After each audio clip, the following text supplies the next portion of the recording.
Khalid ibne Waleed. अल्लाह के रसूल ने कहा ये मेरा गुलाम सैफुल्लाह है, अल्लाह की तलवार है। सुभान अल्लाह। ये कमांडर इन चीफ है लश्कर इस्लाम के। कौन है Khalid ibne Walid? Commander in chief, सिपह सलार आजम। जंग होना, मैदान जंग में हजरत खालिद इब्ने वलीद की फौजें पड़ गईं। तवज्जो करना, मजा आएगा। दुश्मन की फौज सामने से आके पड़ गई। खालिद इब्ने वलीद की फौजें इधर है, दुश्मन की फौजें सामने है। खालिद इब्ने वलीद की उम्र 54 साल है, 54 ईयर्स ओल्ड। 54 साल में हमें डंडे लाठी की जरूरत होती है, सांस काम नहीं देती। ये कमांडर इन चीफ बन के घूम रहा है 54 साल। सुभान अल्लाह। ये है ही 54 साल कमांडर इन चीफ अपनी फौज का खालिद इब्ने वलीद। सुनो, तारीख रोंगटे ना खड़े हो जाए तो इन्हें हक हासिल है, ये हैं बहादुर। और लोगों कान खोल करके सुनो, ईसाइयों ने कहा खालिद इब्ने वलीद को अगर हरा दिया, खालिद इब्ने वलीद को अगर मैदान से हटा दिया जाए, खालिद इब्ने वलीद का अगर मर्डर कर दिया जाए, खालिद इब्ने वलीद को अगर मार दिया जाए तो मैदान जीतना आसान हो जाएगा। पूरी फौज एक तरफ, खालिद इब्ने वलीद तने तन्हा एक तरफ। ये सच बता रहा हूं बिल्कुल, इसमें जर्रा बराबर भी मुबालगा नहीं है। पूरी फौजों से इतना नहीं डरते थे जितने खाली अल्लाह की इस तलवार से डरते थे। खालिद इब्ने वलीद सैफुल्लाह। कभी पढ़ो खालिद इब्ने वलीद को, कभी पढ़ो। मैंने तो तमन्ना की है कि या अल्लाह जिंदगी देना मुझे, मैं एक बार हजरत खालिद इब्ने वलीद के मज़ार पर जाकर पूरा कुरान की तिलावत जरूर करूंगा। मैं बहुत बड़ा फैन हूं उनका, अल्लाह की कसम, मैं बहुत बड़ा फैन हूं उनका। इसने पढ़ो ना खालिद इब्ने वलीद को। खालिद इब्ने वलीद उस शख्सियत का नाम है कि जिसने संगलाख वादियों में भी कलमा पढ़वा के दिखाया। वो खालिद इब्ने वलीद है। 54 साल उम्र, कमांडर इन चीफ। अच्छा माशाअल्लाह, नारे तकबीर। आप लोग बैठे रहें, आप लोग बैठे रहें, उलमा खड़े होकर इस्तकबाल करेंगे। मुफ्ती साहब तशरीफ ला रहे हैं। आप लोग बैठे, आप लोग बैठे रहें। मुफ्ती साहब क़िबला की आमद आमद है। मुफ्ती आदम संभल माशाअल्लाह तशरीफ ला रहे हैं। आप हजरत के चेहरे की जियारत फरमाएं। ये बड़ी बुजुर्ग हस्ती, बुजुर्ग शख्सियत है। अल्लाह इनका साया हमारे सरों पर दराज फरमाए। हजरत की उम्र में अल्लाह बेपनाह बरकतें अता फरमाए। जरा कह दो सुभान अल्लाह। और तुम्हें उठाया नहीं है तो मदरसे के बच्चों तुम उठ के कहाँ जा रहे हो? और तुम्हें खड़ा कर देता तो क्या आधे भाग जाते? शरीयत है। तशरीफ रखे, तशरीफ रखे। नींद तो नहीं आ रही ना? अच्छा लग रहा ना? सुभान अल्लाह। बड़ा अच्छा सुनना है, बड़ा अच्छा सुनना है। ये जो उठ के जा रहे हैं ना, अल्लाह करे कि ये समझ लें इस चीज, ये समझ लें इस चीज को। मैं जो बोल रहा हूँ मेरे अजीज जरा सुने। कितनी उम्र है हजरत खालिद इब्ने वलीद की? जरा जोर से बोले। 54 साल उम्र खालिद इब्ने वलीद की। मुफ्ती साहब क़िबला तशरीफ ले आए। अब मैं तारीख पढ़ रहा हूँ हजरत के सामने, जरा कह दो सुभान। अच्छे कपड़े पहनने वाला हीरो नहीं है ना। एलसीडी में जिसे देख रहे हो वो तुम्हारा हीरो नहीं है ना। तो तुम्हारा आइडियल हो सकता है। तुम्हारा असल आइडियल वो है कि जिसे मैं पढ़ रहा हूं। नबी के सहाबा तुम्हारे असल आइडियल है। उन्हें पढ़ो, उनकी जिंदगियों को पढ़ो, उनकी बहादुरियों को पढ़ो। 54 साल उम्र है, फौजें सामने पड़ी है। ईसाइयों की फौजों में खौफ था। किसका? खालिद इब्ने वलीद का खौफ था। खालिद इब्ने वलीद का। वलीद, वलीद, वली नहीं, वलीद। खौफ था। जिस मैदान में मेरा खालिद कदम रख देता, दुश्मनों के कदम उखड़ जाते। बोलो सुभान अल्लाह। कदम उखड़ जाते। उसका नाम खालिद इब्ने वलीद है। 54 साल उम्र। एक बहुत बड़ा नामी गिरामी पहलवान था। उससे कहा तेरा सिर्फ काम यह है, तेरा टारगेट खालिद इब्ने वलीद है। अगर तूने खालिद इब्ने वलीद का मर्डर कर दिया तो तुझे इतना इनाम देंगे, तेरी 7 पुश्तों से खत्म नहीं होगा। बहुत हाई फाई पहलवान, नामी गिरामी। उसका मुकाबला करने की किसी में ताकत जुर्रत ना थी। कहने लगा मैदान जंग में सिर्फ तेरा टारगेट खालिद इब्ने वलीद रहेगा और कुछ नहीं।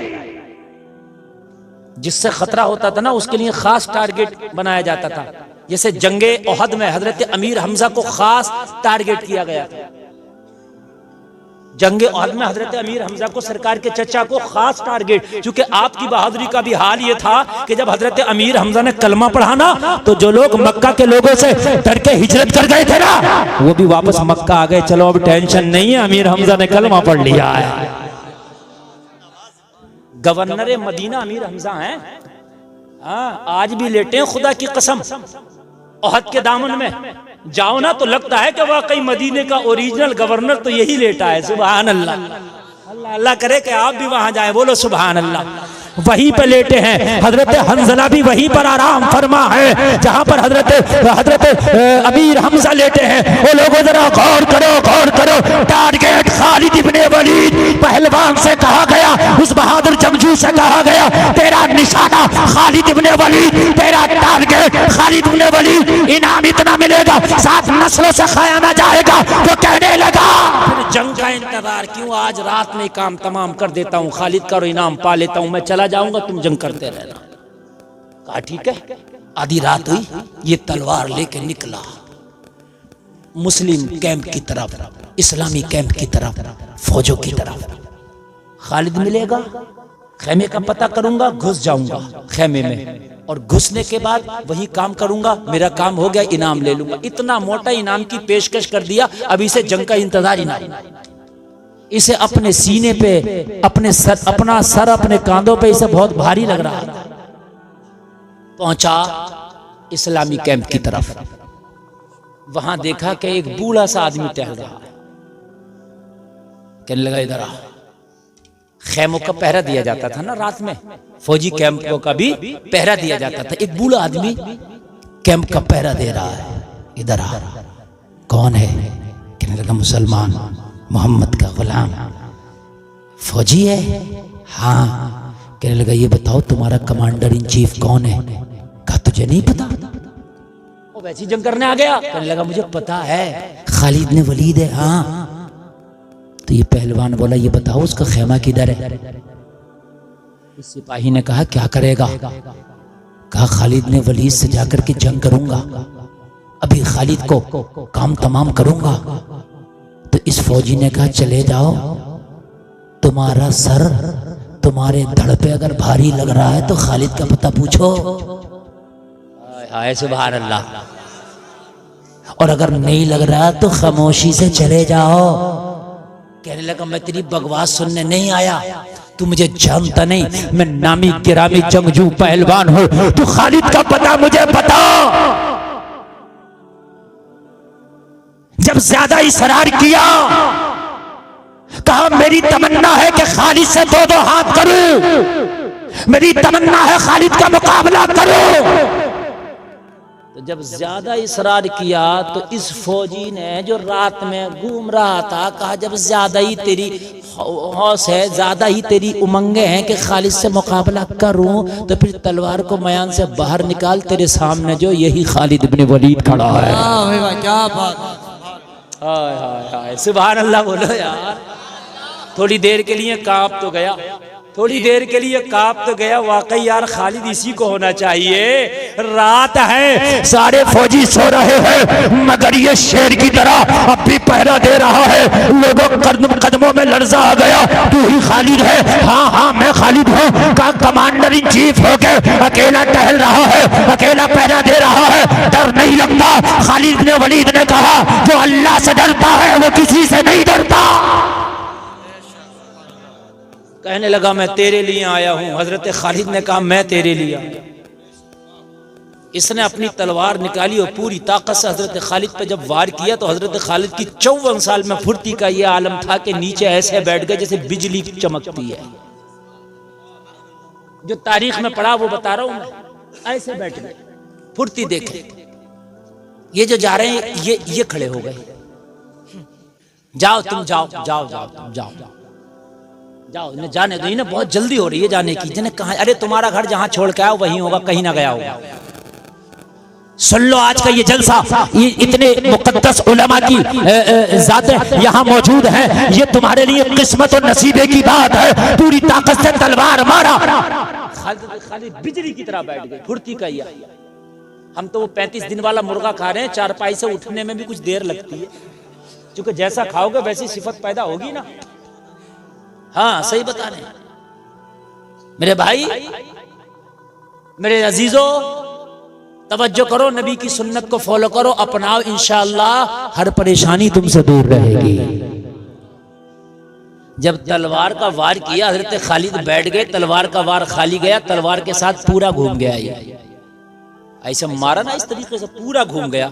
हजरत खालिद जो अभी बैठे थे, जब घूमा हजरत खालिद की तरफ जब इसकी पीठ हुई ना, तो आपने ऐसे छलांग लगाई जैसे शेर लगाता है और पीछे से उसे दबोच लिया।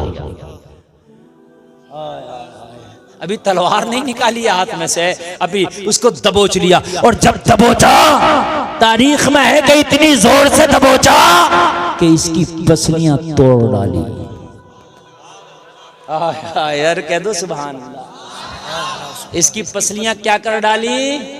तोड़ डाली। वो जलसे में आने वाले जो आया था हजरत खालिद का काम तमाम करने, हजरत खालिद का मुकाबला न कर सका, पसलियां टूट गई, जमीन पे गिर गया, ढेर हो गया, इंतकाल कर गया। वो जलसे में आने वालों, पढ़ा करो सहाबा को, पढ़ा करो असलाफ को, पढ़ा करो सलाहुद्दीन को, पढ़ा करो मोहम्मद बिन कासिम को, पढ़ा करो मोहम्मद खासानी फातिह कुस्तुनतुनिया को, पढ़ा करो तारिक इब्न ज़ियाद को, पढ़ा करो मूसा बिन नसीर को, पढ़ा करो ओ लोगों, पढ़ा करो। तुम पढ़ोगे तो तुम्हारी नस्लें खुदा की कसम बहादुर होंगी, तुम्हारी नस्लें मुल्क के लिए भी खड़े होंगी, दीन के लिए भी खड़ी होंगी, खड़े होंगी। पढ़ा करो। तुमने तो पढ़ा उन्हें है यार कि जो खुद बुज़दिल निकले। तुम किसे पढ़ा रहे हो? तुम पढ़ा करो। अपनी बेटियों को हजरत फातिमा की जिंदगी पढ़ने दिया करो। बेटी तू फातिमा को पढ़, तू बेटी रुकैया को पढ़, वो मेरी बेटी तू अम्मी आयशा को पढ़, तू अम्मी खदीजा को पढ़, तू सकीना को पढ़, तू बीबी ज़ैनब को पढ़। वो जलसे में आने वालों पढ़ाओ, ताकि तुम्हारी बेटियां कभी तुम्हारे मजहब को ठोकर मार के गैरों के साथ ना हो जाए, इर्तिदाद की शिकार ना हो जाए। आज कितनी मुस्लिम बच्चियां इर्तिदाद का शिकार होती चली जा रही है। आज अपना प्यारा मजहब छोड़ के गैरों के मजहब में चली जा रही है। आज कितनी बच्चियां शादी कर रही है गैरों के साथ। वजह क्या है? उन्होंने हजरत फातिमा को नहीं पढ़ा है, अम्मी आयशा को नहीं पढ़ा है, हजरत ज़ैनब को नहीं पढ़ा है, हजरत रुकैया को नहीं पढ़ा है। वो जलसे में आने वालों, अगर तेरी बेटी ने हजरत ज़ैनब को पढ़ा होता, हजरत रुकैया को पढ़ा होता, अम्मी आयशा को पढ़ा होता, हजरत फातिमा को पढ़ा होता, तो तेरी बेटी इर्तिदाद के दहाने पे ना जाती, बल्कि ऐलान कर देती, मैं जान तो दे सकती हूँ मगर ईमान का सौदा नहीं कर सकती। अरे ना बोल रहे यार ये। ओ चचा जरा हट जाओ।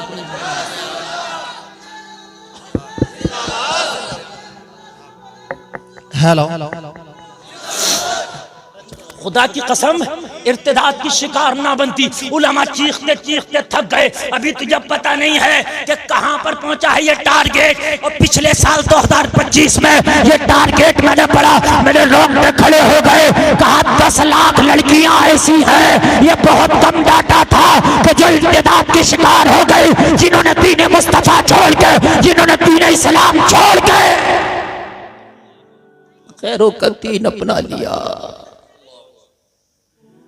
मुर्तद हो गई। जलसे में आने वालों कौन है जिम्मेदार इसका? इसकी जिम्मेदार तुम खुद हो। काश तूने अपनी बेटी को इतना बड़ा मोबाइल न लाके दिया होता, सीरत फातिमा की किताब लाके दी होती। मेरी बेटी पहले इसे पढ़ ले। तूने अपनी बेटी को मोबाइल बात में खरीद के दिया होता, पहले सीरत रसूल अकरम दिया होता। ओ मेरी बेटी पहले इसे पढ़ ले।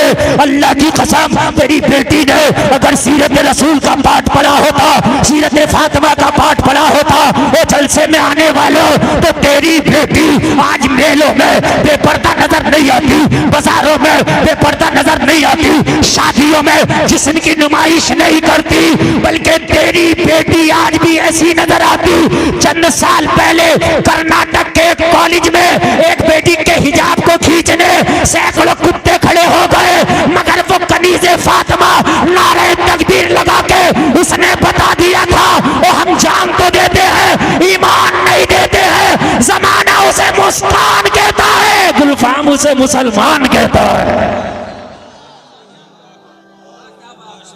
सबने कहा था, सबने कहा था मुस्कान जिंदाबाद, मुस्कान जिंदाबाद। मैंने कहा स्टेटस लगाने से काम नहीं चलेगा, ये शेर नहीं है, बल्कि बेटी को मुस्कान बनाने से काम चलेगा।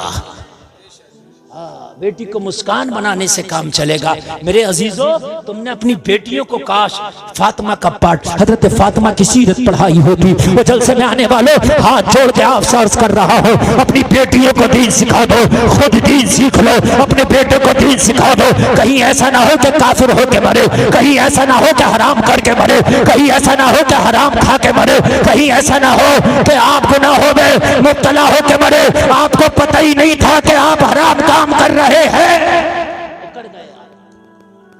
कर गए आप। मुझे बताएं आप, मेरे उस्ताद हैं एक हजरत अल्लामा उस्तादुल उलमा हजरत अल्लामा अकबर अली साहब क़िबला नईमी, आज भी पढ़ाते हैं जामिया में।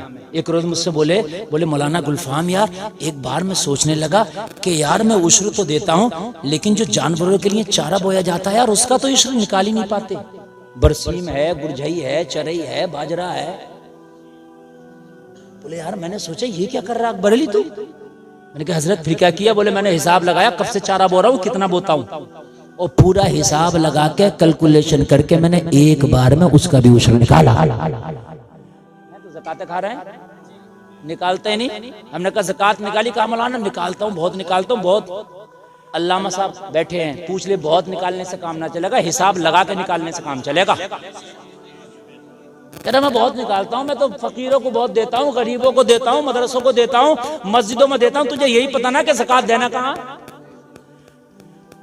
खुद खा रहा ज़कात बैठ के और कह रहा है कि मौलाना बरकत नहीं होती, कलियर जाऊंगा घर में बरकत नहीं हो रही है, कलियर नहीं मदीने चला जा ज़कात खा के। कितना बड़ा जुमला कह रहा हूं मैं, ज़कात खा के कलियर नहीं मदीने चला जा, चला जा तू। होगी क्यों होगी? इस्लाम का एक रुकन है ज़कात, इस्लाम का एक सुतून है ज़कात। कितने निकालने हैं मुझे बताएं जरा। और खाली टोपी ओढ़ने से मुसलमान नहीं हो गया, और खाली एक जुमे की नमाज पढ़ के अपने आप को जन्नत के ठेकेदार ना समझ ले। और ज़कात निकाल, और नहीं निकालता तो अल्लाह का फरमान सुन, याकुलूना फी बुतूनिहिम इल्ला अन्नार, अपने पेट में जहन्नम की आग भरता है तो। और ज़कात जैसा निजाम रब्बे काबा की कसम, उलमा की खास तवज्जो चाहूंगा, ज़कात का निजाम सुन लो जरा। मैं स्कूल गया, मैंने कहा अपने बच्चों को पढ़ाना, तो कहने लगा मौलाना फीस पहले, बच्चा पढ़ेगा बाद में। अरे यही होता कि नहीं होता? मैंने कहा सफर करना है, एयरलाइंस के पास गया तो कहा मौलाना पैसे पहले टिकट बाद में। अरे ऐसे ही होता कि नहीं होता? मैं डॉक्टर के पास गया, इलाज कराना है, कहने लगा पर्चा पहले बनेगा इलाज। अरे ऐसे होता कि नहीं होता?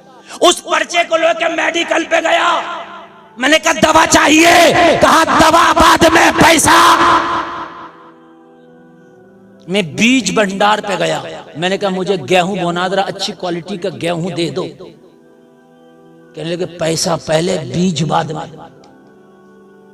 मैंने इन सब से फिर पूछा, पहले स्कूल वालों से मैंने पैसा पहले दे दिया, गारंटी है मेरा बेटा इंजीनियर, मास्टर, डॉक्टर, प्रोफेसर बनेगा। कहने लगे कोई गारंटी नहीं। मैंने डॉक्टर से कहा मैंने पर्चा पहले बनवा लिया, फीस दे दिया, मुझे शिफा मिलेगी, कोई गारंटी? कोई गारंटी नहीं। मैंने बीज भंडार से कहा मैंने पैसा दे के बीज ले लिया, खेती होगी, फसल पैदा होगी, गारंटी? बोले कोई गारंटी नहीं। बात सच है कि झूठ है? सच है ना? ऐसा ही है क्या? और होता ही है। मगर कुर्बान जा निजामे ज़कात पर अल्लाह तुझसे ज़कात के लिए नहीं कह रहा। अल्लाह कह रहा है ये दुनिया के मामले हैं, पैसा पहले, सफर बाद में, पैसा पहले, दवा बाद में, पैसा पहले, तालीम बाद में, पैसा पहले, बीज बाद में, पैसा पहले, मामलात बाद में। मगर ये अल्लाह का निजाम है, माल पहले, ज़कात बाद में। क्या निजाम है, क्या निजाम है? पूछें अल्लामा साहब से, पहले मालदार बनो। तो मैंने कहा अल्लाह मैं मालदार बन गया, अब निकालूं ज़कात का? ना अभी नहीं निकालना, 1 साल गुजर जाए मालदारी पे। हाय हाय, जरा कह दो ना सुभान अल्लाह। क्या प्यारा निजाम है यार। 1 साल इस्तेमाल करो, 1 साल यूज करो। अगर 1 साल तक गुलफाम तू मालदार की लिस्ट में रहता है, मालदार की लिस्ट में तेरा नाम बरकरार रहेगा। 1 साल तूने माल को इस्तेमाल किया, मालदार रहा, तो अब ज़कात निकालेगा। मौला में कुर्बान जाओ तेरे निजाम पर। पहले दे रहा है, बाद में निकलवा रहा है। बताएं आप कितना प्यारा निजाम है। और उस पर भी कितने लोग ज़कात निकाल रहे होंगे। पूरे गांव में अगर हिसाब लगाओ तो 10 लोग हिसाब लगा के ना निकालते होंगे। हिसाब लगा के हर साल ज़कात निकालो। हिसाब लगा, मेरी माँ बहनों सोना चांदी पहनती हो, हिसाब लगा के इसका भी ज़कात निकालो। अगर पैसा नहीं है तो एक आइटम अपने जेवर में से बेच दो, बेच निकालो, लेकिन निकालो। मेरे अजीज, ज़कात का निजाम पैदा करो। और आपने ज़कात निकालना शुरू कर दिया तो मैं कसम खा के कहता हूं तेरे माल में इजाफा होगा, कम नहीं हो सकता, कम नहीं होगा। तेरा माल बढ़ जाएगा, कम नहीं होगा इंशाअल्लाह। बहुत से लोग सोचते हैं यार दे दिया तो कम हो जाए, कैसे कम हो जाएगा। अच्छा एक बात बताओ, मैं आपसे ये कह रहा हूं कि भाई आपके अकाउंट में 1 लाख रुपए जमा कराए दे रहा हूं मैं, और अगले साल को 2,500 रुपये हमें दे दियो वापस, और 97,500 तुम ही रख लो, तो गरीब हो गए मालदार हो गए। अरे मालदार हो गए, 97,500 तो बच गया ना यार, 2.5 तो वापस लिया। अरे बोल, बात है कि नहीं है। तो अल्लाह पहले मालदार कर रहा, और मालदार करके कह रहा 1 साल के बाद में 2.5% वापस कर दो गरीबों में, बांट दो। तो भाई कहां से तुम गरीब हो जाओगे, अमीरी हो गया। 97,500 तो बच गया ना। मैं नहीं दूंगा, हिसाब नहीं है। तो ज़कात का माल तो तुम्हारे अब्बा जी से भी ना रुकेगा, ये तो निकलेगा, डॉक्टरों पे जाएगा, अस्पताल में जाएगा, कोर्ट में जाएगा, हाँ थाने में जाएगा, ये तो जाएगा। और मैं तुम्हें मिसाल देके जा रहा हूं, तुमसे ज्यादा पूरे हिंदुस्तान में इस मिसाल को कोई ना समझेगा। अभी मैंने पूछा तो मौलाना इमरान बोले हाँ आलू बहुत होते हैं। अरे है कि नहीं है। अच्छा तुम्हारे पास 10 आलू हों, 1 खराब हो जाए, अब कोई कहे इस आलू को निकाल दे, इस आलू को, ये खराब वाला, वरना इन्हें भी ले डूबेगा। नहीं मौलाना 9 रह जाएंगे अगर 1 निकाल दिया तो मत निकाल। ये कुछ देर इसमें पड़ा रहेगा तो अकेला ना निकलेगा, कईयों को लेकर जाएगा। किसान आदमियों नहीं समझे बात को, ये बराबर वालों को छोड़ देगा, लेके जाएगा साथ। ज़कात माल को पाक करती है, ज़कात माल को पाक करती है। अगर तूने माल पाक ना किया तो ज़कात अकेली नहीं जाएगी, और को भी लेके जाएगी, और को भी लेके जाएगी। और कभी कभी तो इतना ले जाती है, इतना ले जाती है कि इंसान हॉस्पिटलों में इलाज कर रहा, कर्जे में चला गया। समझ रहे हैं। सुने आप, नींद तो नहीं आ रही ना? 5 मिनट और बोले, माशाअल्लाह। 10 मिनट और बोले, ठीक है साहब, ठीक है ठीक है, 10 मिनट इंशाअल्लाह हो गया। बहुत अच्छा आपने सुना और बड़ा कामयाब जलसा रहा है। अल्लाह कबूल फरमाए, अमल की तौफीक अता फरमाए। लुब्बे लुबाब गुफ्तगू का क्या था सुन लें। कोई पूछे क्या कह के गए थे? इल्म दीन हासिल करना है, दीन सीखना। लुब्बे लुबाब ये क्या करना है? दीन सीखना। अल्लाह ने इल्म वालों को दर्जो बुलंद किया है। क्या करना हमें? दीन। और सीखने की कोई उम्र नहीं है, बुढ़ापे में भी सीख सकते हैं, अब भी सीख सकते हैं। दीन सीखेंगे, बोलो इंशाअल्लाह। अच्छा तरीका इख्तियार कर लो, रोजाना 1-2 मसले पे किसी भी मौलाना से बात कर लो। अब तो फोन नंबर है हर मौलवी की, मसला पूछो। अच्छा मौलाना से मसला जब पूछता है जब सारा काम बिगाड़ देता है। 3 तलाक़ें देने के बाद मौलाना से पूछता, हजरत ये बताओ अब होगा क्या? हाथ काट के हाथ में पकड़ के लेके आ रहा है कि हजरत ये जुड़ेगा कैसे? पहले ही ले आता। बात है कि नहीं है? बहुत से मसले हैं। बहरहाल मैं उधर जाना नहीं चाहता, मुझे कुल ओनली 10 मिनट, उसमें भी 9 रह गए, मुझे बोलना बस। अल्लाह आपको सलामत रखे, बरकतें अता फरमाए, खूब बरकतें अता फरमाए। जलसों से बहुत कुछ मिलता है। हो सकता है इतने लोग यहाँ बैठे हैं, इनमें से अगर 10 लोगों के 10 बातें समझ में आ गई तो हमारे जलसे का मकसद हल हो गया। हो गया कि नहीं हो गया? अल्लाह करे, आमीन। अल्लाह कबूल फरमाए। मेरे अजीज, बार बार यही फोकस है। अगर मालूम नहीं है तो पता नहीं तुम कुफ्र कर दो, हराम कर दो, क्या कर दो तुम्हें? कितने गाने ऐसे हैं उनके सुनने से काफिर हो जाता है बंदा? कितने गाने, मैं सही बता रहा हूं, वो गाने अक्सर सुने जा रहे हैं, अक्सर सुने जा रहे हैं गाने। तो भाई तुम्हें पता ही नहीं किसके सुनने से काफिर होंगे, किसके सुनने से ना होंगे, तुम्हें पता ही नहीं है। बात समझ मारिए कि नहीं है? तो एक काम ना करो, सुनने ही छोड़ दो, बात ही खत्म करो यार, सुनने ही छोड़ देते। मेरे अजीज अब सुन, इन 8 मिनट को जरा मोहब्बत से सुन। पता नहीं है तो पता नहीं क्या कर जाएगा। एक अल्लाह का वली है, नाम है मालिक बिन दिनार। कह दो सुभान अल्लाह। हज कर लिया इन्होंने। हज करके जब फारिग हुए तो इन्होंने दुआ की, मौला इस साल लाखों ने हज किया है, पता नहीं किसका कबूल हुआ किसका नहीं हुआ। आवाज आई सबका कबूल हुआ मगर एक का नहीं हुआ। उसके मौला कहीं वो मैं तो नहीं जिसका कबूल नहीं हुआ? जवाब आया तू नहीं है, तेरा कबूल हो गया। बल्ख का रहने वाला मोहम्मद बिन हारून उसका नाम है, उसका कबूल नहीं हुआ। जाके कह दे, जाके कह दे। अल्लाह अकबर। लोगों से मालूम किया, लोगों बल्ख के लोग कहाँ रहते हैं, उनके खेमे कहाँ हैं, उनकी कयामगाह कहाँ है। लोगों ने बताया, पूछते पूछते बल्खी के खेमे तक पहुंच गए। लोगों से पूछा, लोगों बल्खी कैसा आदमी है? लोगों ने कहा बड़ा ही नेक आदमी है, तहज्जुद गुजार है, इबादत गुजार है, तकवा शियार है, रातों को सोता नहीं, तिलावत कुरान करता है, हर साल हज करता है। अल्लाह अकबर। फिर भी हज कबूल नहीं। अल्लाह अकबर। खेमे में पहुंचे, जाके सलाम किया, बैठ गए। कहा मोहम्मद बिन हारून बल्खी तुम ही हो? हाँ मेरा ही नाम है। बस इतना कह के बैठे थे मालिक बिन दिनार। बल्खी बोला यही बताने आए हो ना मेरा हज कबूल नहीं हुआ? अल्लाह, या अल्लाह इसे कैसे पता? मैंने तो अभी बताया भी नहीं इसे, अभी तो मैंने जिक्र भी नहीं किया। या अल्लाह इसे कैसे पता? कहने लगा तुझे कैसे पता? कहने लगा यार 40 साल हो गए कंटिन्यू मुझे हज करते हुए, हर साल पैदल हज करता हूँ, 40 साल हो गए। सुने जुमला, सुने, बहुत बड़ा जुमला बोल रहा हूँ। कितने साल हो गए? पैदल हर साल हज करता हूँ। जब हज करके निपट जाता हूँ तो कोई आने वाला नेक अल्लाह का बंदा कहता है तेरा हज कबूल नहीं हुआ। इसलिए जब आज तू आया तो मैं समझ गया कि तू बताने आया है मेरा हज कबूल नहीं हुआ। मालिक बिन दिनार ने कहा तू कौन सा ऐसा गुनाह कर बैठा है जिसकी बुनियाद पे तेरा हज कबूल नहीं होता? कहने लगा रहने दो, पर्दे में रहने दो, पर्दे में भलाई है, हया आती है गुनाह बताते हुए, शर्म से निगाहें झुक जाती है गुनाह बताते हुए, अश्के नदामत निकल आते हैं गुनाह बताते हुए। गुनाह बड़ा है। मालिक बिन दिनार ने कहा आज तुझे गुनाह बताना होगा ताकि मैं गलियों में चीख चीख के, बाजारों में चीख चीख के, रास्तों में चीख चीख के लोगों को बताऊं, लोगों ये गुनाह भूले से भी न कर बैठना।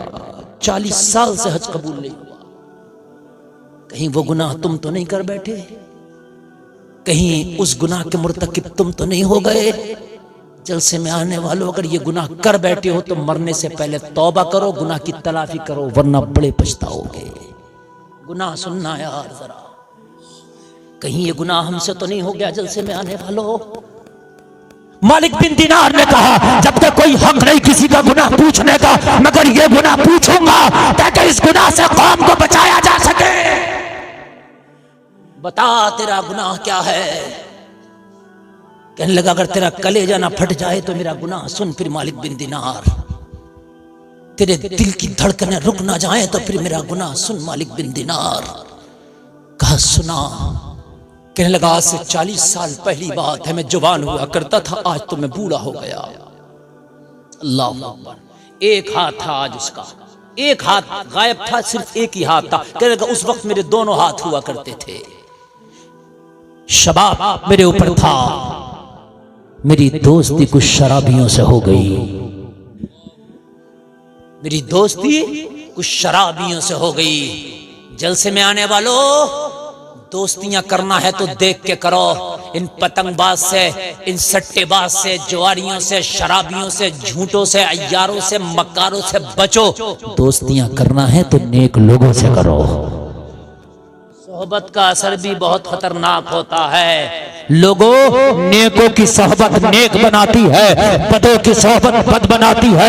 कहने लगा मैं शराबी ना था, मगर दोस्तों की सोहबत ने मुझे शराबी बना दिया। मेरी माँ बड़ी नेक थी, मेरी माँ बड़ी तहज्जुद गुजार थी, मेरी माँ नमाजी थी, मेरी माँ कुरान की कारिया थी। कहा फिर क्या हुआ? कहा दोस्तों में ऐसा पड़ा, उनकी संगत और रंगत का ऐसा असर हुआ, मैं शराबें पीने लगा, लेट नाइट में घर आने लगा। रात को आधी रात हो जाती, सारे लोग सो जाते, मैं अपने घर पे शराब पी के डगमगाते हुए कदमों से आता। मेरी माँ रोजाना फटकार लगाती, माँ रोजाना डांटती थी, मगर माँ के डांटने का असर ना होता, मगर ममता की चादर ऐसी ओढ़ के बैठती थी कि डांटती भी थी, बगैर खिलाए मुझे सोने भी नहीं देती थी।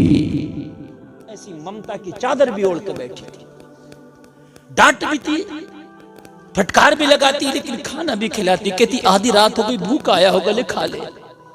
कहने लगा एक रात में आया ना तो आधी से भी ज्यादा रात गुजर गई थी, शराब बहुत ज्यादा पी रखी थी, इतना नशा तारी था कि चलने में कदम लड़खड़ा रहे थे।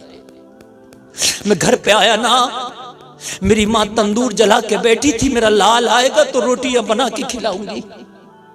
जब मैं आया ना, मेरे डगमगाते हुए कदमों को देख के, मेरी शराब की बू सूंघ के माँ जलाल में आ गई। माँ मुझे फटकार लगाने लगी, माँ मुझे सुनाने लगी, ओ मैं मना करती हूँ बल्कि, लेकिन तू शराब से बाज नहीं आता और इन गलत दोस्तों की संगत कब छोड़ेगा। कहने लगा माँ के ये जुमले नश्तर की तरह मेरे दिल में लगे, मुझे गुस्सा आया, मैंने माँ को धक्का दिया, मेरी माँ तंदूर में जा गिरी। गुनाह सुन ले, माँ की चीखें निकली, तंदूर में जली तो पड़ोस के लोग भाग के आए, लेकिन जब तक मेरी माँ चल चुकी थी। लोगों ने मुझे कमरे में बंद कर दिया, माँ का कातिल है। दूसरे दिन दोपहर में होश आया, गफलत की चादर मेरे ऊपर से उठी। जब मैं खड़ा हुआ, मैंने देखा मेरे घर में मेहमानों का तांता लगा है, मेरे घर में मेहमान आए हैं। मैंने कहा लोगों कैसी भीड़ है, आज कैसा तांता लगा है। लोगों ने कहा तेरे दामन पर माँ के कत्ल का दाग लग चुका है, रात जो तंदूर में माँ को धक्का दिया था, तेरी माँ जल गई, इंतकाल कर गई। कहने लगा मेरी चीख निकल गई, मेरा दिल फट गया, मैं बालों को नोचने लगा। ओ मालिक बिन दीनार, मैंने कहा लोगों हाँ ये मुझसे क्या हो गया, अरे मेरी माँ का चेहरा दिखा दो। लोगों ने कहा तुझे होश में आने में देर हो गई, उसका दफन हो चुका है। लोगों कहीं अपने वालिदैन को सता तो नहीं बैठे हो, कहीं उन्हें उफ तो ना कर बैठे हो।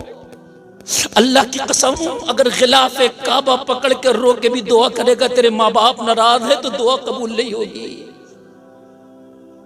दुआओं की फैक्ट्री तेरे वालिदैन है, दुआओं का शजर तेरे वालिदैन है, दुआओं का समंदर तेरे माँ बाप है। मौलवियों से दुआ बाद में कराना, पीरों से दुआ बाद में कराना, और लोगों मज़ारों पे बाद में जाना, अल्लाह वालों की चौखट पे बाद में जाना।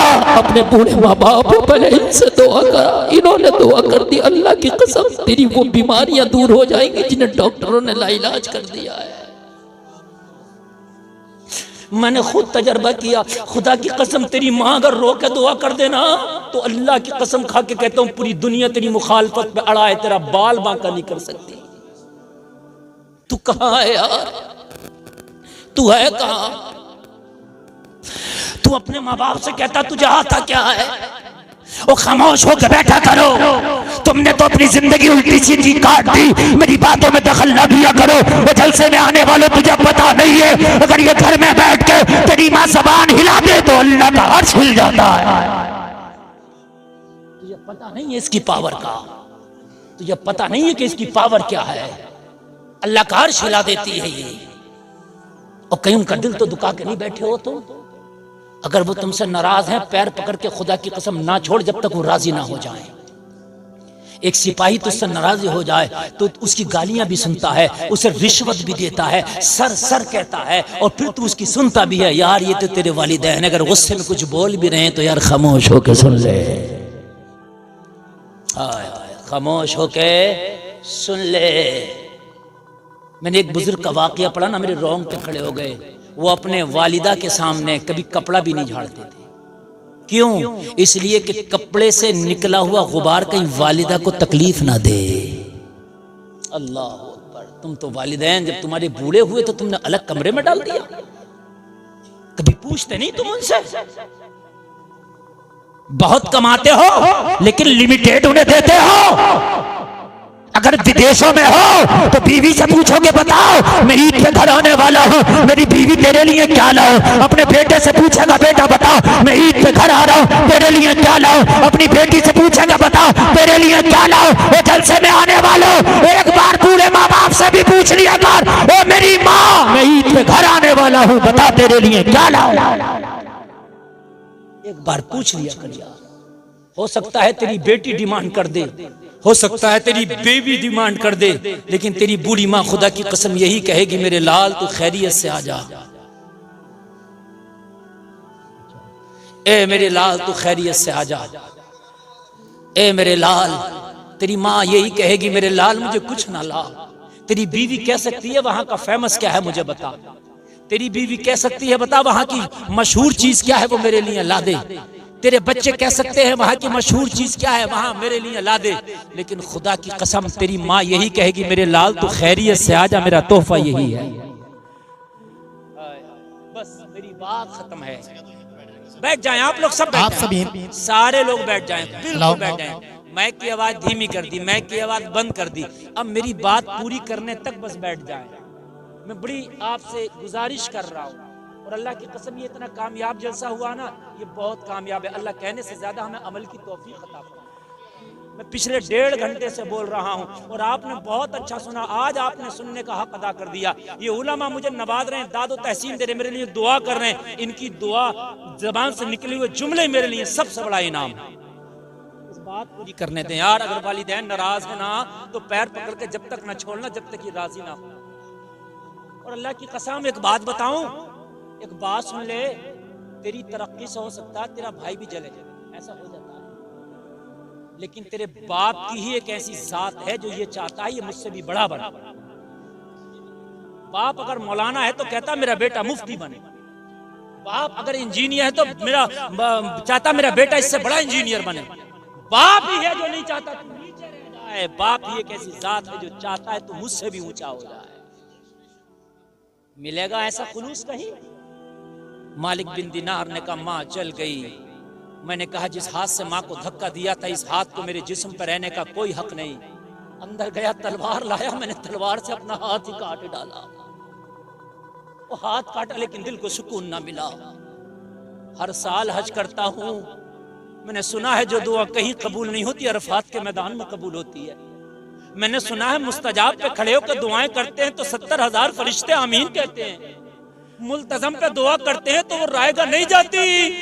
मैं दुआ करता हूँ हर साल, हज करता हूँ, मगर जब हज से फारिग होता हूँ तो कोई आने वाला बता जाता है तेरा हज कबूल ही नहीं हुआ। लोगों कहीं वालिदैन का दिल तो नहीं दुखा बैठे हो? अगर दुखाया हो तो अल्लाह की कसम उन्हें राजी कर लो। और अगर वो इंतकाल कर गए तो जो उनके कराबतदार हैं उनसे मोहब्बत रखो।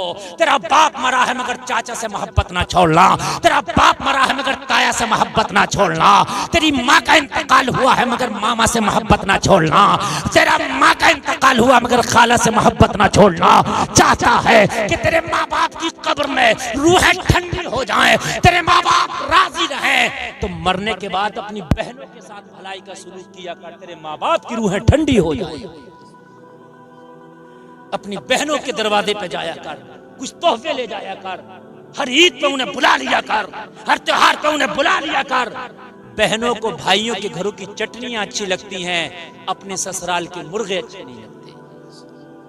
आखिरी बात सुनो, मेरी तकरीर खत्म, दस्तार बंदी, सलातो सलाम और हजरत की दुआ। आखिरी बात सुनो, इन बहनों से कभी राबता ना खत्म किया कर। माँ बाप मर गए ना, इंतकाल कर गए, तो बहनों से अपना ताल्लुक बनाए रखना। तेरी बहन तेरी माँ और बाप बाप के बाद दुनिया में सबसे बड़ी वफादार। आखिरी जुमला है, बस आखिरी जुमला मैं बस अर्ज कर रहा हूँ, पूरी दुनिया में तेरे माँ बाप के बाद सबसे बड़ा अगर कोई वफादार है तो तेरी बहन। तो कहेगा कैसे?